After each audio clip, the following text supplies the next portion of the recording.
We've just beaten Aston Villa 2-0. 2-0 away.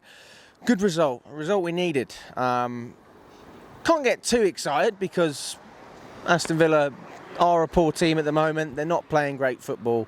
Steven Gerrard's off under an awful lot of pressure as well. But listen, I mean, when you're playing in grounds like this, it can get very intense. And in the first half, it did.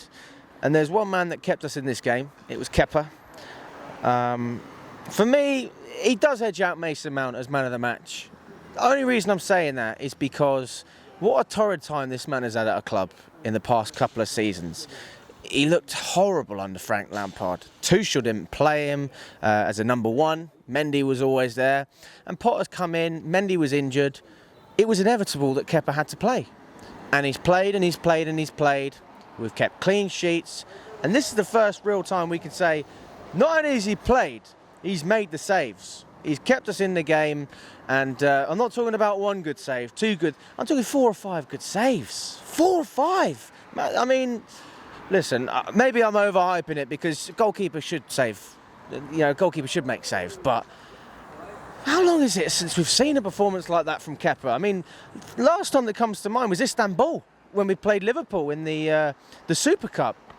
I mean, I was chuffed for him. I am chuffed for him. And my God, if he doesn't start the next few games as the number one, I will have no idea what Potter's thinking because Mendy was poor towards the beginning of the season. Thank God we have a confident keeper in goal who can actually carry himself and do what needs to be done. Right, I'm not criticising Mendy too much because he's done great things, but this season he's not been great. Kepa needs to start. Kepa needs to start week in, week out. Give Mendy a chance in the Carabao Cup against Man City. Let him prove his worth there. All right, that's a cup game. Now, I can understand that, I can justify, but Kepa needs to be playing every single Premier League game, every single Champions League game as well. Top player this season. Now, we also look at Mount. I mean, the last time I saw that boy score a free kick, it was when there was no fans in the stadium. So I wasn't expecting it to go in, but people criticising the goalkeeper for not saving it. Mount scored it. Remember that. Mount scored it. And the first goal as well, he was alert, he was alive. It's not easy to start a game like that. Sometimes as a player, as an athlete, you need a bit of time to settle into things. And he settled in straight away, gave us the lead, and that allowed us to maybe not play as well as we needed to, but still know that we've got a 1-goal advantage, and then we made it 2. The game was done. Villa knew it was done. I can't say that the players weren't fighting because I do think that Aston Villa are actually playing for Steven Gerrard. That's the crazy thing. They are playing for the manager. They're just not good enough. They're just not good enough. I don't know why Coutinho was on the bench. Is he really that bad? Has he been that bad this season?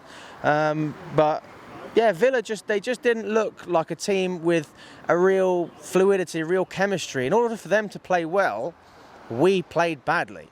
If we played well, Villa would never have played well, right? It was a case of us deciding our fate.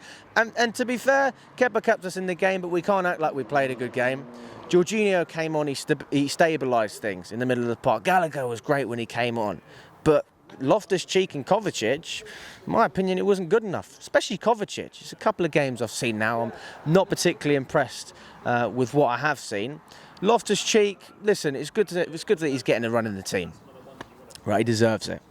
He deserved to start in Milan, really, but you can't have it all. And he started at Villa Park.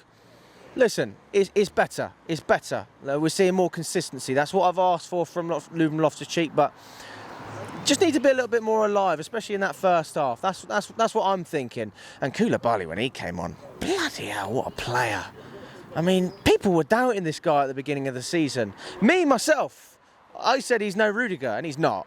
I don't think he's quite a Rudiger style of player. You know, he's not going to shoot from the edge of the box, go in those runs, but he's certainly got characteristics, and he is a top centre-back. And I think we're going to really miss him if he gets injured, and hopefully he doesn't. You know, this is a top player we're looking at.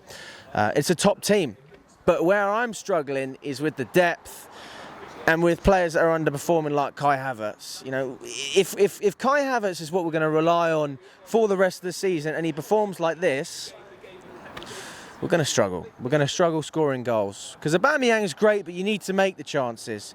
And if we play Aubameyang every week, it's going to be the same situation as Reece James where he gets injured. And Broha, I completely understand why the gaffer's not choosing him week in, week out, starting games. Why would you start a player over Aubameyang? Why would you start 99% of strikers over Aubameyang? He's one of the best in the world. He's proven himself early on at Chelsea. He can score goals when given chances. So give him the chances and then you'll get the goals. So people saying that Broha needs to start.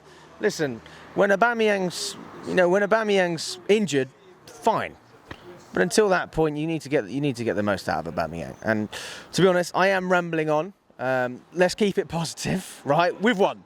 We've won a good game today, but there are things we can improve, and I think if we play against Brentford, we're going to struggle. Tony can finish; he can put the ball in the back of the net. If we play like this against Man United, they're picking up steam with Ten Hag.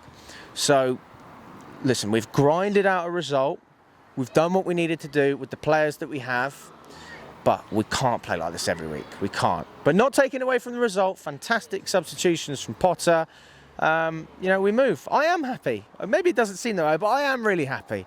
And I look forward to seeing us grinding out many more results, hopefully playing slightly better football. But up the Chelsea, and thank you very much.